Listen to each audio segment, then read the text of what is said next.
Welcome back to the Ruck Shop's YouTube channel. Today's video we're going over our various clocking flanges that we have and with various different heads. We have here the Taida 61 mil head, NCY 61 mil head, and then a stock GY6 head.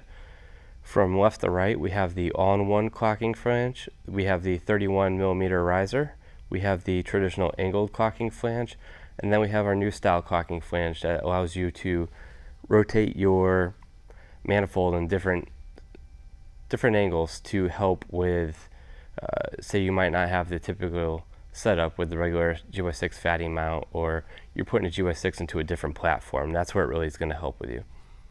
We've had a few people reach out asking if you had to shave these in order for it to fit the heads. You do not. So we're just going to go over installing these on each one of these style heads to show you that there is clearance and that they do in fact bolt right up. So we'll go ahead, we'll start off with like the Taida head first here, and then I'll individually bolt each one up, and then we'll move on and so forth with the NCY, and then lastly the stock 150cc head. So here we have the Taida head. This is typically what you would go with when you have the big bore kit 61 mil. This is for the 171. With that, we're going to put the all-in-one clocking flange on. So we'll go ahead and start threading it in. Now typically you're going to use one of the provided paper gaskets. I like using these over the O-rings because the O-rings, after they get fuel on them, they tend to warp and start to dry rot out, and then that will cause a vacuum leak. So typically I say use this with a little bit of Ultra Black or Honda Bond on there, and it'll make it a lot easier.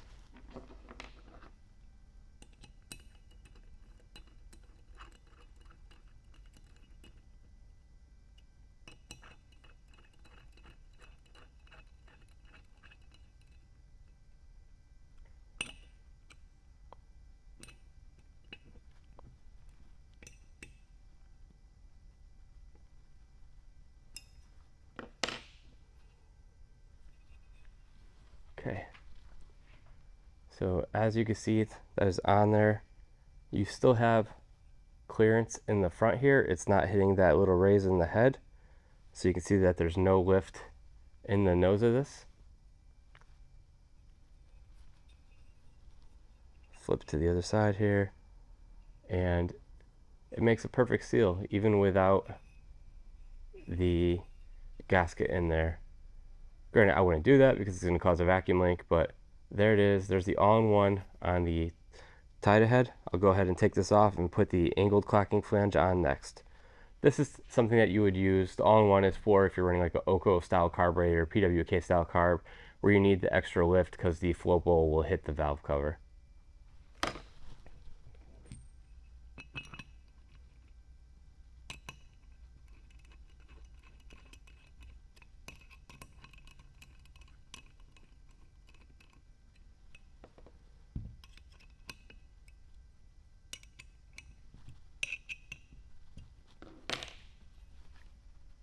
Okay, so the next one we have here is the 31 millimeter riser.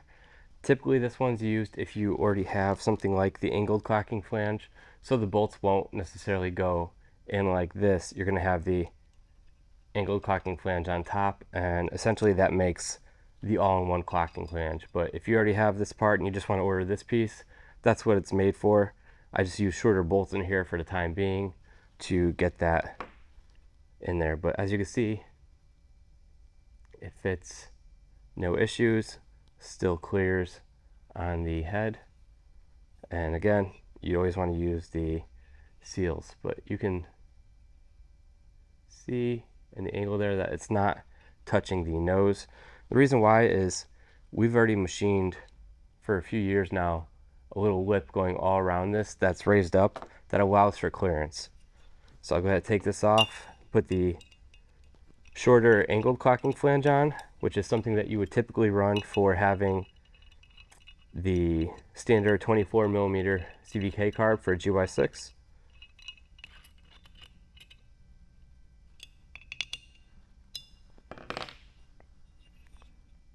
Okay, that is on there, and you can see you don't see any light coming through from the white backdrop, so that's kind of why I wanted that there, so you can see if it was resting up on that, you'd be able to see some light through.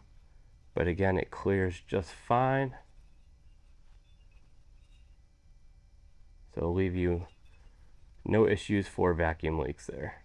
And then the last one, I'll go ahead and put the multi-angled one. Now with that one, it does have an O-ring because the way it's designed, you can't have a gasket like the rest of these due to the amount of holes that are in it. So that will not allow for the gasket to fit, essentially.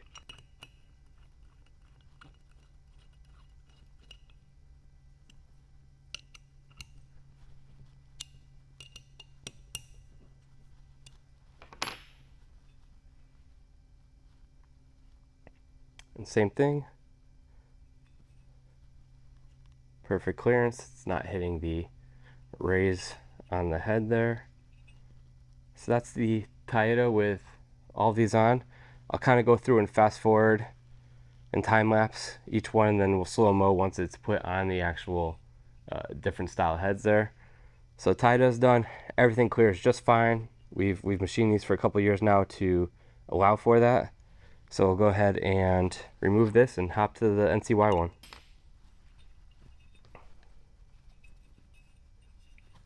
So as you can see here, we have the NCY 61 mil head. It is bolted up. There is no issue with it hitting the head there. Very easy install. And it is port matched actually for the cylinder, so it's the same exact size as the opening, so you're getting no restriction in airflow. So that's something else that we paid attention to when making these parts. So go ahead, take this off, switch it out for the riser, and keep going. Here's the 31mm riser installed. Nice and flush. Clears the head.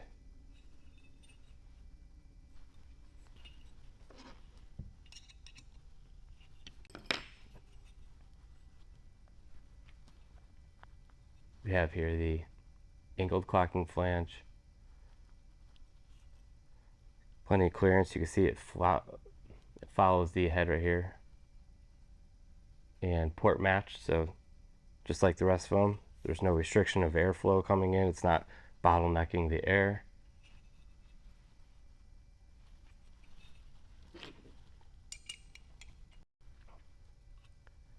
And here is the multi-position one. Same thing. Plenty of clearance. We make that flat little notch right here to help out. And that's the NCY head right there. So lastly, we'll go ahead and put it on your traditional stock 150cc head. This one has even more clearance on the stock head. So you can kind of see right where my finger is right here that there's still a big gap now actually between the front of the head and where that bolts on.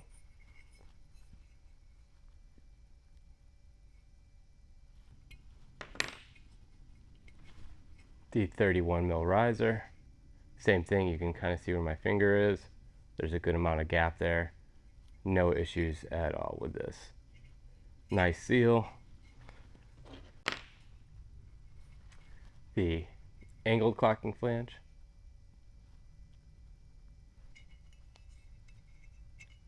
Absolutely perfect. This is what it was meant for, the stock head with the 24mm carburetor on the Ruckus. So of course that just fits nice and snug. No gap there. Nice and smooth. Be sure to like, share, and subscribe, and then we will catch you on the next one.